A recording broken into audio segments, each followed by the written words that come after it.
Ladies and gentlemen, boys and girls, steerers, veerers and raucous leerers, welcome along to the Joe Spivey YouTube channel, where we discuss books and little else. And with rue, my heart is laden. Unfortunately, folks, I have been off form recently, and I still do not know quite why that is. I cannot attribute any proper worldly factors to my malaise, and yet I have not felt like appearing in front of the camera. Your aluminium brushed host, your much lauded YouTube content creator, has unfortunately undergone something of the downers recently. I don't know quite why that is, as I say, but I'm coming back with aplomb and with plenty to discuss today. So hopefully Friday will be kinder to us. So yeah, obviously we've got something of a prolegomena before we get into the material which corresponds to the title of this video. I used to do a series entitled Venting with Verse, wherein we took a rhymer of high repute, and we extolled their virtues, and we got right into the poetic weeds, and we'll be doing that today with of course Lord Byron. This ties in with my malaise because whenever I feel as if the lights are dimming and the pace is slowing, both within myself and the outside world, I tend to turn to my favourites, whether that be Trollope or Eliot, Lord Byron, Martin Amis, Woodhouse, whomever it is that can finally cheer me. And Lord George Gordon, 26th Baron Byron of Newstead, has been that individual for me this week. So we're going to be looking at a poem of his. But you needn't instantly down tools. I'll give you fair warning before we start. Before we start that poem, I have been reading, believe it or not, this is Russia, China, Cuba by Three Revolutions, Russia, China, Cuba by Simon Hall from Faber and Faber, and I have been I've been enjoying this. Simply put, it has interesting considerations of communism with a capital C, with a bolstered C. But I shan't be sharing my thoughts in too fine a detail because I shall hopefully be writing for it. I shall be hopefully writing on it for a decent publication near you, otherwise known as open letters. So I'll, as I say, save my thoughts for the internet. But I have been reading, and I have been getting 3 or 4 hours per day in, even though I don't know whether, as fellow readers, you ever experience this, whereby 1 week you can read a whole page and nearly every syllable of it, nearly every node and nearly every conjecture and projection of that page has sunk perfectly into your mind, such that if you were asked to repeat it before an avuncular priest, you would be able to do so word for word. And some weeks you could read the smallest, shortest and most basic sentence and forget the subject, the object and the predicates. In other words, you are sort of neurologically aghast. And that has been my way these past few days and weeks, just these past few days. And so, if the exactitude of my speech and the suavity and brilliance of my output isn't what it usually is, then that would be why. But yes, so what I'm saying is my review on Three Revolutions probably shouldn't be trusted. But I also have had through the post, again, I can't quite recall whether I've shown you this. I presume I have not. But this is an advanced review copy, an ARC, as pedants will call it. This is an ARC that I got through the mail, and yet it's almost certainly something I will not review. Because I think its release date has since passed, and I have had it with terrible new release fiction, simply put. This is The Hounding by Zenobe Purvis. What a name that is, by the way. And there you can see somebody is making a hand puppet out of prevailing light. But I'll give you, daisy, the publication sheet is falling from the fold. But here we go. Many stories are told about the 5 Mansfield sisters. They are haughty, thinking themselves better than their neighbours in the picturesque village of Little Nettlebed. They have taken the death of their grandmother hard. They are liars, troublemakers, untamed and dangerous. Accounts of their behaviour differ, but the villagers all agree that the girls are odd. So that's a little bit of an opening there. I may well get to this, but as I say, when I'm in this sort of mood, when I am dissipated, when I am spread thin over the toast, I don't really like reading rubbish. I want to read the best that the best the West has to offer, and I doubt. Forgive me for prejudging, but I doubt Zeno Purvis is going to send the standards shellacking into smithereens. So that's Zeno Purvis's The Hounding. If indeed you're within the vicinity of HU 9, and you would like a new copy, you would like a new book, then indeed I shall hand it over in a plain brown packet. But yeah, we have some news before we get to Lord George Gordon Byron. Usually when I am down with a capital D, that is because my sports teams are in the gutter or are suffering, and that is profoundly not the case this week, because the England cricket team are sort of reworking reality to fit their own needs. Quite often on a fourth or a fifth day of Test cricket, chasing a score of 200 or 250 is a mighty task. And yet, with these batters and with this this new rambunctious philosophy to which they are sternly adhering, the England cricket team can steadfastly and without any doubts, within a 10,000 strong crowd, chase down 300 to 350. And that is what they did against India. They chased down 371 on a grey day where atmospherically it was better for the bowlers, and therefore they take a 1-0 lead. My favoured rugby league side, Hulkingston Rovers, who sport red and white and smart all whom they encounter, are riding high at the top of the Super League. They are chief of their kind. Chelsea Association Football Club have obviously got Champions League football and are playing the World Club Cup or something. I could not care less about such an event, but it's being played in America, and so many of the players are even struggling to train in the Philadelphia heat. They're doing quite well, so there's no worries on those fronts. I suppose sort of people of the left can be cheered by Zoran Mamdani's victory in the Democratic New York primary for mayor. Again, sort of sloppy commentators have been highlighting the quiddity of the man's name, which is, I think, quite troubling. Of course, we've never seen consonants arranged in such a fashion, but I don't think it really impinges much on his political viability, so I don't think we should really stress the strangeness of his name, and yet people do. Oh, isn't that odd? Isn't that odd? So he's done quite well, and therefore, obviously, that is being pointed towards as an indication that the left could fight back in 2026 or 2028 or whatever. But I think demographically, it would appear that Mamdani still fails to appeal to the sort of everyman on the street. It seems to be branch-shaking artists that have voted for him, the regular white man with 2.4 children who thinks that we should probably tax the billionaires and yet also thinks that transgenderism is sloppy nonsense. That sort of person, you can think of 8 people in your social vicinity. That person has still yet to be won over by, I suppose, what we must call far-left American politics. And indeed, some of his comments in relation to the Jewish diaspora and the Israeli state, moreover, are, again, cause for concern.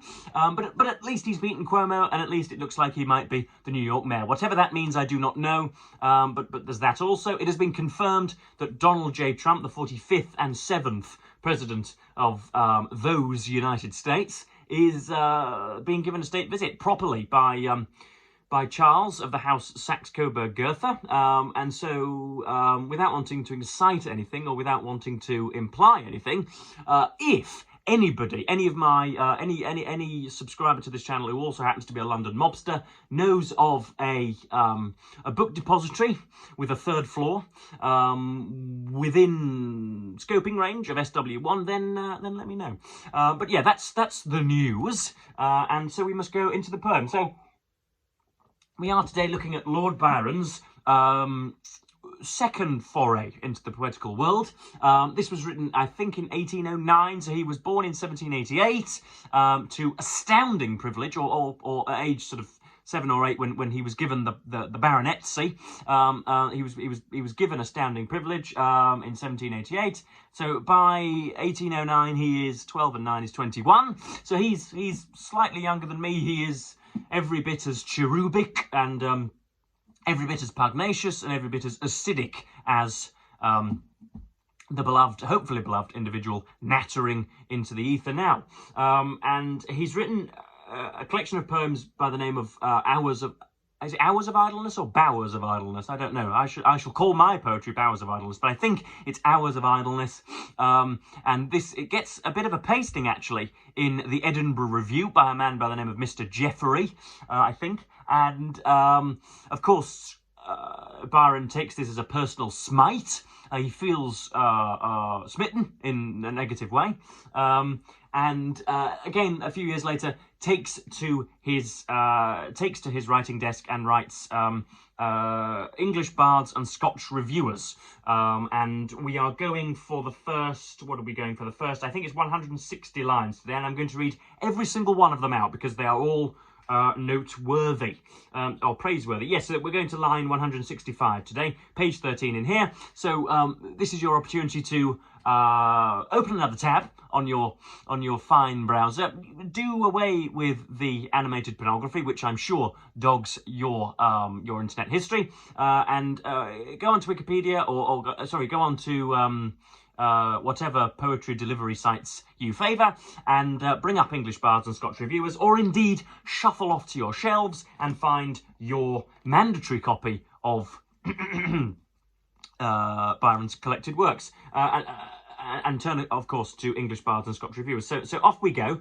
There is first a throat clearing from Mr. Byron, as per usual, and he essentially tells us all that and this is how it went. His opinions have changed, and he was perhaps a little, reddened with rage when he wrote it, and offers half apologies, and yet he offers nice remarks on favourites and how our opinions of our favourites can be convoluted by fanaticism and idolatry. With regard to the real talents of many of the poetical persons whose performances are mentioned or alluded to in the following pages, it is presumed by the author that there can be little difference of opinion in the public at large. And this is what I've underlined. Though, like other sectaries, each has his separate tabernacle of proselytes, by whom his abilities are overrated, his faults overlooked, and his metrical canons received without scruple and without consideration. How many of our favourites, or how many of the nation's favourites have their metrical canons received without scruple and without consideration? I think very many. So that's a wise statement for a 20-year-old to be making. But let us begin with English Bards and Scotch Reviewers. He begins actually with the Scotch Reviewers first. And he begins in I think, a quizzically humorous way. He never loses his pizzazz. He never loses his click throughout here, even though he's slitting figurative throats. Still must I hear, shall hoarse Fitzgerald bawl his creaking couplets in a tavern hall, and I not sing, lest haply Scotch Reviews should dub me scribbler and denounce my muse. Prepare for rhyme, I'll publish right or wrong. Fools are my theme, let satire be my song. So we're introduced to the heroic couplet there in the style of Pope's Dunciad. I read up, or in the Wikipedia page, I know that he is referencing Juvenal and Fitzgerald, but we really needn't consider that marginalia, I think. Of course, it's nice for context, but I think we can take Byron on his own terms and sort of admit a little bit of ignorance and still enjoy it.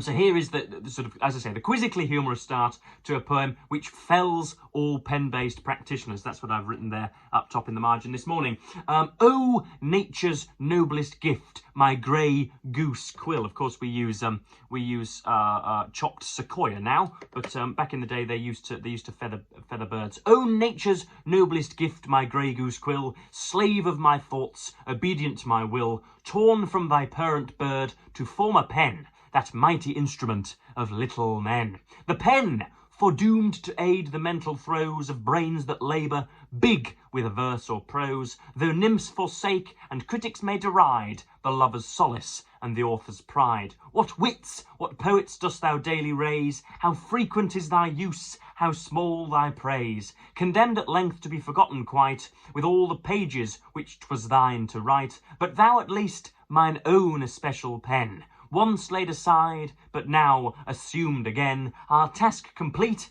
like Hamlet's, shall be free, though spurned by others, yet beloved by me. Then let us soar today, no common theme, no Eastern version, no distempered dream, inspires our path, though full of thorns, is plain. Smooth be the verse, and easy be the strain. I love that little section, just 2 or 3 lines from the bottom there. Then let us soar today, no common theme, no Eastern vision, no distempered dream, meaning that Byron's contemporaries were completely besotted with Eastern visions and distempered dreams. It's again, the knife is already in and already beginning to be turned.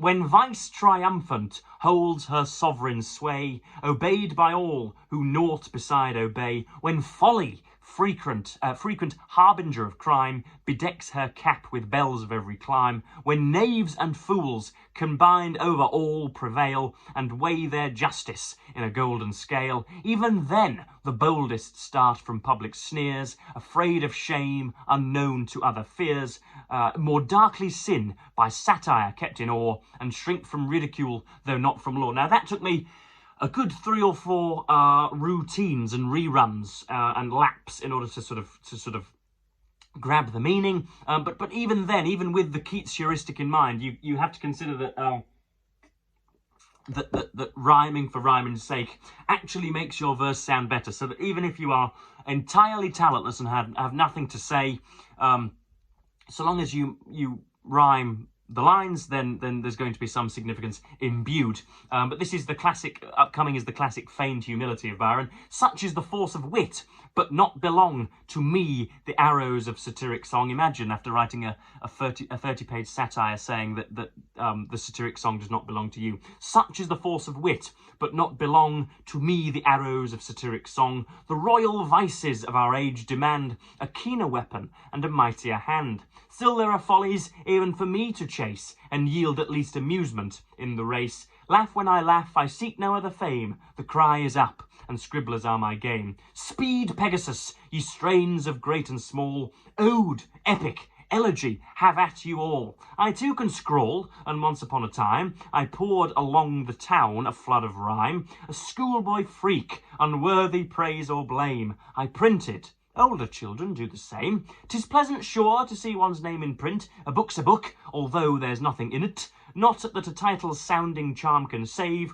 or scrawl or scribbler from an equal grave. This Lamb, Lambe, must own, since his patrician name failed to preserve the spurious farce from shame. No matter, George continues still to write, though now the name is veiled from public sight. Moved by the great example, I pursue the selfsame road, but make my own review. Not seek great Jeffreys, yet like him will be, self-constituted judge of poesy. So you heard me quicken the pace there. You heard me gallop. I printed. Older children do the same. 'Tis pleasant, sure, to see one's name in print. A book's a book, although there's nothing in it. You can see, you can almost see Byron's wrist circling like my own is. And now he's really getting in at the critics, which is really rather nice to hear. This is fantastic stuff. A man must serve his time to every trade, save censure, critics all are ready made. Take hackneyed jokes from Miller, got by rote, with just enough of learning to misquote. A mind well skilled to find or forge a fault. Find or forge a fault. In other words, critics quite often, bereft of fault, create their own so as to, so as to fill their word count. A turn for punning, call it Attic salt. To Geoffrey go, be silent and discreet. His pay is just 10 sterling pounds per sheet. Fear not to lie, 'twill seem a sharper hit. Shrink not from blasphemy, 'twill pass for wit. Care not for feeling, pass your proper jest, and stand a critic, hated yet caressed. And I think, given that we've done 20 minutes, that will probably do for today. So we've gone to line, 75 there? Yes. Care not for feeling, pass your proper jest, and stand a critic, hated yet caressed. Now there's Byron creating his lovely dichotomies as usual. But that's all pretty good, as I'm sure you will agree. And feel free to gallop ahead. I may well return to English Bards and Scotch reviews, but I thought that I would share what has charmed me this morning and what has done most to pull me from the pit of despondency and from worthlessness. But once again, I am showing shaking vulnerability and therefore strengthening the ties betwixt us. So yeah, that will be my Friday rant / peregrination, and I will, of course, thank you ever so much for watching. I have seen a few videos which have given me ideas recently on how I might pepper the weekend. Christopher Russell, David Murphy, the the band of biscuity booktubing brothers are